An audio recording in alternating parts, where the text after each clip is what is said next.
जी हाँ दोस्तों, आज हम हमारे जेएमजी ग्रुप के जेएमजी कोचिंग क्लासेस प्लेटफॉर्म पर मैथ्स का चैप्टर नंबर 22 जो कि हमारा मैथ्स बेसिक सीरीज का चल रहा है, उसका हम क्षेत्रफल यानी एरिया जो चैप्टर है उसको हम पढ़ने वाले हैं। ठीक है कि नहीं। और एरिया से रिलेटेड सारी चीज़ें हम यहाँ पर डिस्कस करेंगे। तो सबसे पहले आपको पता है कि हम कुछ बेसिक चीज़ें और जो बेसिक फार्मूले हैं पहले उन पे डिस्कस करते हैं, उसके बाद हम उस चैप्टर के क्वेश्चंस करते हैं। तो अगर हम देखें तो हमारे पास जो ऑप्शन है वो है कुछ क्षेत्रफल, कुछ फॉर्मूले क्षेत्रफल के, जिनके थ्रू हम क्या कर सकते हैं, बहुत बढ़िया से हमारे क्वेश्चंस को सॉल्व कर सकते हैं और उनसे हम अपने सॉल्यूशन, अपने आंसर, अपने मैथ्स को एकदम स्ट्रीम लेवल पे भेज सकते हैं। अगर हम देखें तो हमारा जो फर्स्ट फार्मूला है, पहला फार्मूला है वो है, सबसे पहले है आयत का क्षेत्रफल। क्या है? आयत का क्षेत्रफल, जो कि होता है लंबाई गुना चौड़ाई। अगर जरूरत लगी तो मैं डायग्राम बना के भी आपको बताऊंगा कि कैसे क्षेत्रफल, एरिया, पेरीमीटर हम फाइंड करते हैं। ठीक है कि नहीं। तो आयत का क्षेत्रफल जो है वो क्या होता है, लंबाई गुना चौड़ाई, जिसको L मल्टीप्लाई बी से भी हम क्या करते हैं, रिप्रेजेंट करते हैं, यानी लेंथ मल्टीप्लाई ब्रेथ। ठीक है कि नहीं। इसके बाद अगर हम लंबाई अगर फाइंड करना चाहे तो लंबाई यहाँ पर है, चौड़ाई किस में जाएगी, क्षेत्रफल के अपॉन में जाएगी, तो क्षेत्रफल अपॉन क्या आ गई, चौड़ाई। ऐसे अगर चौड़ाई फाइंड करें तो लंबाई किस में आ जाएगी, लंबाई आ गई क्षेत्रफल के किस में, अपॉन में। ठीक है कि नहीं। क्षेत्रफल से डिवाइड कर देंगे, क्यों? क्योंकि यहाँ पे चौड़ाई जो है वो लंबाई के किस में है, मल्टीप्लाई में है, और जो लंबाई है वो चौड़ाई के मल्टीप्लाई में है। तो जो इधर से इस पार जो जाएगा इक्वल टू के उस पार ट्रांसपोजिंग जिसकी होगी वो डिवाइड में चला जाएगा। ठीक है कि नहीं। ऐसे ही अगर आयत के परिमाप की बात करें तो ये होता है 2 मल्टीप्लाई लंबाई धन चौड़ाई, यानी 2 मल्टीप्लाई L प्लस बी भी बोलते हैं इसको। ठीक है। इसके बाद वर्ग का क्षेत्रफल, वर्ग का क्षेत्रफल क्या है, भुजा की घात 2, या फिर एक और फॉर्मूला रहता है 1/2 विकर्ण का स्क्वायर, या इसको ऐसा भी बोलते हैं, भुजा की घात 2 को बोलते हैं ए स्क्वायर, और 1/2 विकर्ण का स्क्वायर, यानी 1/2 विकर्ण बोलते हैं डी को, डी का स्क्वायर। ठीक है कि नहीं। तो इन दोनों सूत्रों का यूज करके भी हम क्या कर सकते हैं, वर्ग का क्षेत्रफल निकाल सकते हैं। ठीक है कि नहीं। ए स्क्वायर की वैल्यू और 1/2 डी स्क्वायर की वैल्यू भी क्या आएगी, सेम आएगी। इसके बाद देखिए वर्ग का विकर्ण, तो ये होता है √2 मल्टीप्लाई भुजा, है ना। अगर हम भुजा में √2 का मल्टीप्लाई कर दें तो उसका हम विकर्ण निकाल सकते हैं। ठीक है कि नहीं। कमरे की 4 दीवारों का क्षेत्रफल, कमरे की 4 दीवारों का क्षेत्रफल मतलब उसमें छत को हटा दिया है और किसको हटा दिया है ना, नीचे जो फर्श है उसको भी हटा दिया है। तो उसका फॉर्मूला क्या रहेगा, 2 multiply length plus breadth multiply क्या रहेगा, ऊंचाई। ठीक है। तो इससे हम क्या कर सकते हैं, चारों कमरे की चारों दीवारों का क्षेत्रफल फाइंड कर सकते हैं।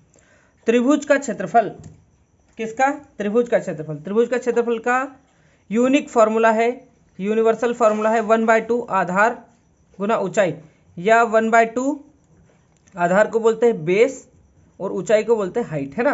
यानी 1/2 बी मल्टीप्लाई एच बी इसका फॉर्मूला होता है। इसके बाद अगर हम देखें तो हमारा त्रिभुज का क्षेत्रफल क्या था, त्रिभुज का क्षेत्रफल का फॉर्मूला था 1/2 आधार गुना ऊंचाई, यानी 1/2 बी मल्टीप्लाई एच, और कमरे के चारों दीवारों का क्षेत्रफल जो था 2 multiply length plus breadth multiply ऊंचाई, यानी इसको हम बोल सकते हैं 2 मल्टीप्लाई L प्लस बी और इसके मल्टीप्लाई में ऊंचाई यानी h। ठीक है ना। इसके बाद अगला फॉर्मूला है जो किसी भी ट्रायंगल का क्षेत्रफल निकालने में हमारे बहुत हेल्प कर सकता है, जो क्या है, √S in bracket S minus A in bracket S minus B in bracket S minus C. और एस क्या है, एस जो है वो क्या है, अर्ध परिमाप है। क्या है, अर्ध परिमाप, यानी सेमी पैरीमीटर। ठीक है कि नहीं। जिसको हम किससे बोलेंगे, एस से रिप्रेजेंट करते हैं। और एस फार्मूला जो है वो हमारा जो अर्ध परिमाप है, इसको फाइंड करने का फॉर्मूला क्या है, ए प्लस बी प्लस सी, यानी तीनों भुजाओं का हम क्या निकालेंगे, सबसे पहले सम निकालेंगे और उसको 2 से डिवाइड कर देंगे तो हमारा निकल जाएगा क्या, अर्ध परिमाप। अर्ध परिमाप मतलब आधा परिमाप निकलेगा, ए बी सी तीनों को सम किया तो परिमाप निकल जाएगा। ठीक है ना। और हाफ करेंगे तो क्या हो जाएगा, अर्ध परिमाप हो जाएगा। ठीक है ना। और इसको ऐसे रिप्रेजेंट करते हैं।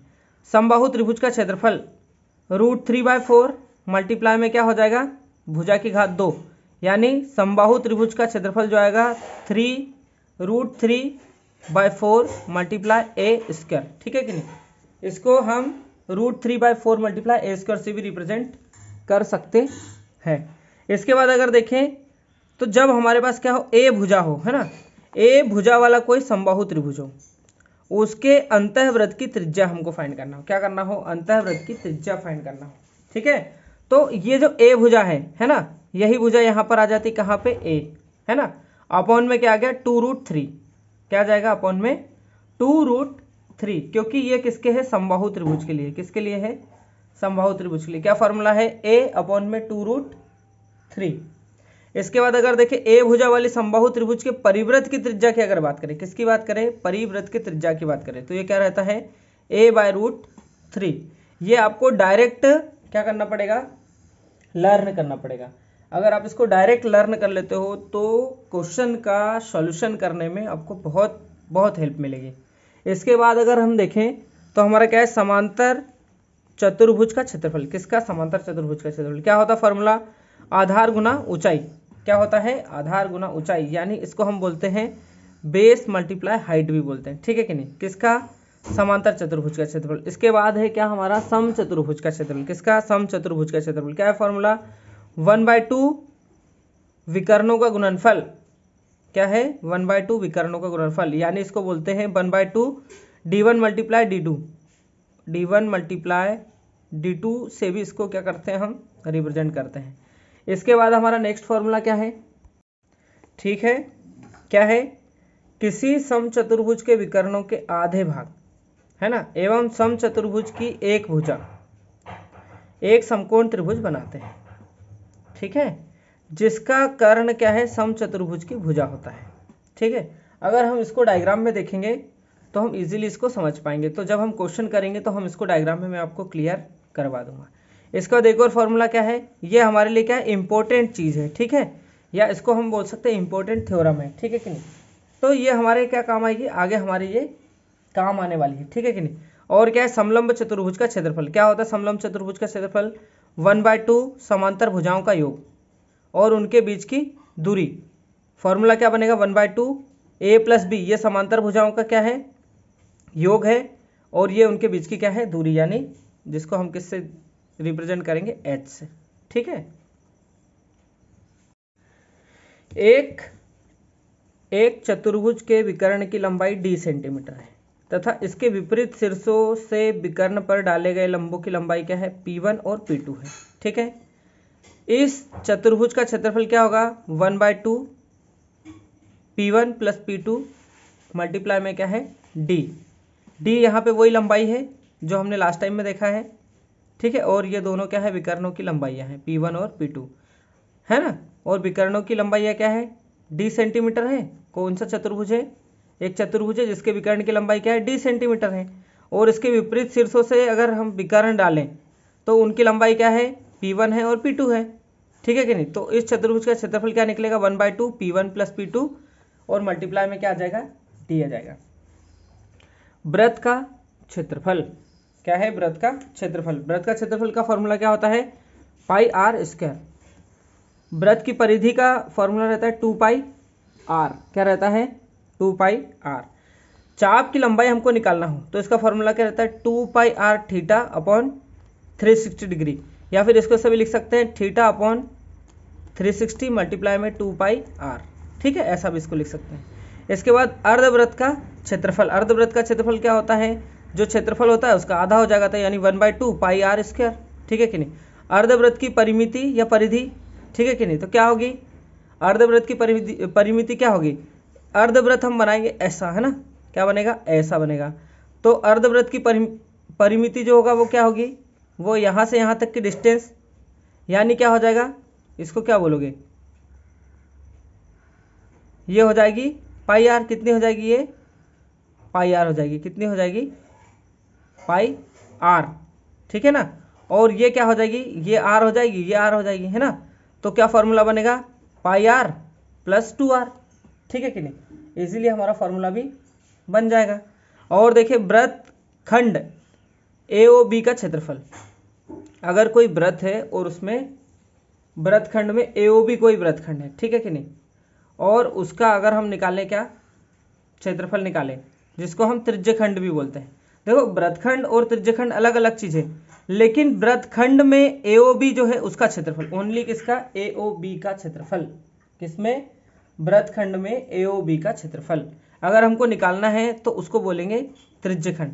और इसको फाइंड करने के लिए फॉर्मूला है 1/2, चाप यानी हमारी जो AB है चाप, उसमें R का क्या कर देंगे हम, मल्टीप्लाई कर देंगे, या इसी को अगर फार्मूले में रूप में देखें हम तो क्या हो जाएगा, θ/360 मल्टीप्लाई πr², ठीक है कि नहीं।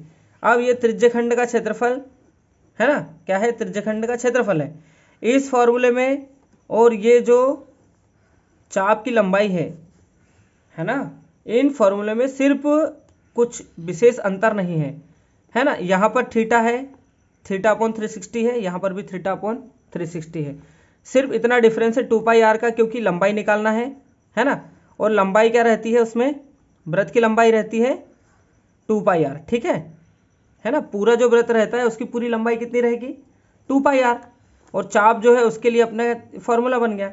और अगर क्षेत्रफल की बात की जाए तो क्षेत्रफल के लिए πr², क्योंकि पूरे वृत्त का क्षेत्रफल जो रहता है वो πr² रहता है ना। तो इस टाइप से ये हमारे जो फॉर्मूले थे उनको हमने डिस्कस किया है। अगर कोई फॉर्मूला आपको समझ नहीं आया हो तो आप मैसेज कर देना, कमेंट कर देना, मैं सेपरेट से उसको, उस फॉर्मूले को या इसमें जो भी फॉर्मूले यूज़ हुए हैं उनको एक बार और एक्सप्लेन कर दूंगा। इतने फार्मूले हैं, मुझे लगता है कि इतने फार्मूले से हमारा जो एरिया वाला जो चैप्टर है वो पूर्ण रूपेण कंप्लीट हो जाएगा, ठीक है। इससे ज़्यादा हमको और किसी फार्मूले की ज़रूरत नहीं लगेगी, और अगर किसी की लगती है हमको तो वो फार्मूला मैं आपको इंस्टेंट उसी टाइम पे बता दूंगा, ठीक है। मिलते हैं अगले वीडियो में, जो कि इस चैप्टर, एरिया चैप्टर का पार्ट 2 रहेगा, उसमें हम इस चैप्टर के सारे क्वेश्चन को सॉल्व करेंगे, ठीक है।